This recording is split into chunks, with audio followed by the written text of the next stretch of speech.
سلام، من محمد فتحیم. تا الان 7 قسمت اومده، اینم آخریه. استانبول.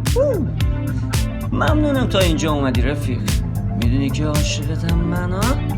حالا خوب، اتفاقات خوب، پول، ثروت، تو لایق بهترین. آره تو این قسمت قرار عکس ببینیم، یه کوچولو تصویر از آخرین حضور تو استانبول و پارک جنگلی باسفور. پس بزن بریم. برابربم بم برابم. Let's go.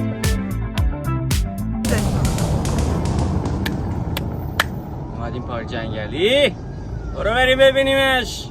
بره با.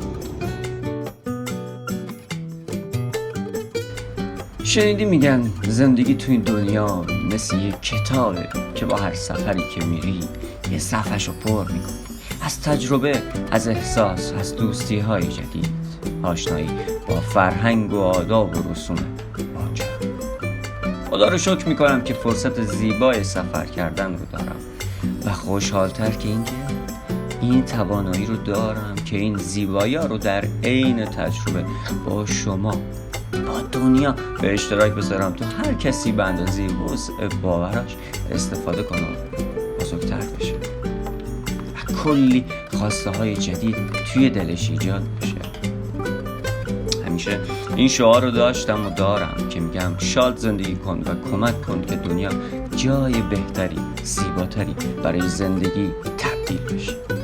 یه چیزی که از همون زمانی که سفر به دور ایران رو شروع کردم، یعنی اواخر سال 1396، با یه کوله که تمام وسایل زندگی لازم توش باشه، اونم چه روز هیچ هایک تو جاده بزنی، از شمال تا جنوب، از شرق به غرب ایران سفر کنی و مثل یک درخت میوه پربارتر بشی.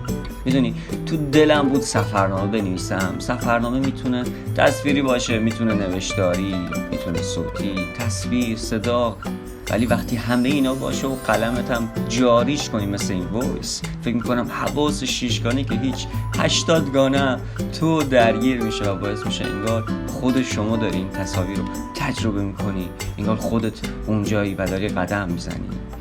و میدونم خیلی ها نمیتونن آزادانه سفر کنن، گیرن، زمان کافی ندارن، خونه دارن، بچه دارن،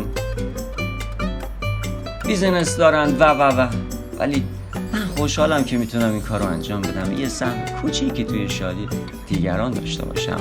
خدا رو هزاران بار شکر و میدونم که خیلی بیشترش رو بهم میده. البته این کار رو به خاطری نمی کنم که خدا این کار رو میکنه، یعنی خوبیه رو با خوبیه جواب میده، نه، به خاطر اینکه من اصلا کلا عاشق سفرم، عاشق سفرنامه نوشتنم، عاشق به اشتراک گذاری این زیبایی‌ها، تصاویر، استحال خوب، فرهنگا و هر آنچه که هست با شما، با دنیا هستم. دوست دارم یاد بگیرم، خودم بیشتر، اصلا خودم دارم یاد میگیرم وقتی دوباره این فایل دارم درست میکنم. آره، سفر استانبول که به مناسبت هدیه تولد 29 سالگیم به خودم بود یه تجربه فوق‌العاده شد، در کنار عزیز دلم که همسفرم شد و البته به میزبانی دوست بی‌نظیرمون الا در استانبول. یه چیزی بگم، میدونید واقعا پول برمیگردم و زمان نه. شور و شوقی که الان برای سفر دارم با همین چیزایی که الان دارم مطمئنم سالهای دیگه متفاوت خواهد بود و این شوق، ذوق رو اون روزا هم خواهم داشت مثل الان و حتی بیشتر. خیلی این سفر بیشتر از همیشه برای من درس‌ها رو برام مرور کرد. نخوام خودم رو با کسی مقایسه کنم، قضاوت کنم، چرا که هر کسی واقعا یونیکه منحصر به فرد. هر کسی تو شرایط و محیط خاص خودش به دنیا اومده و بزرگ شده. مقایسه کردن خودت با دیگران فقط حالتو خراب میکنه و خودت رو از دریافت بهترین هدیه که حال خوبه دور میکنی. یادم داد که هیچ کی کامل نیست، هیچ کی کامل نیست. کمالگرایی ممنوع، چون کمالگرایی باعث میشه که حرکت نکنی.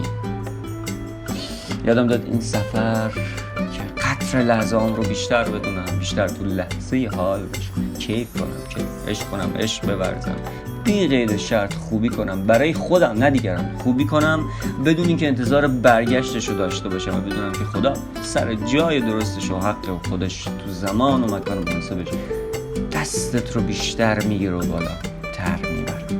یادم داد این سفر قدر داشته هم رو بدونم و بدونم که وقتی حالم خوبه اساسی خواستم تو همه جهات بهم نزدیک و نزدیکتر داره میشه و نیاز نیست تقلا کنی. یادم داد که سپاسگزار باشم و این سپاسگزاری عجب حالیه، عجب نعمتی.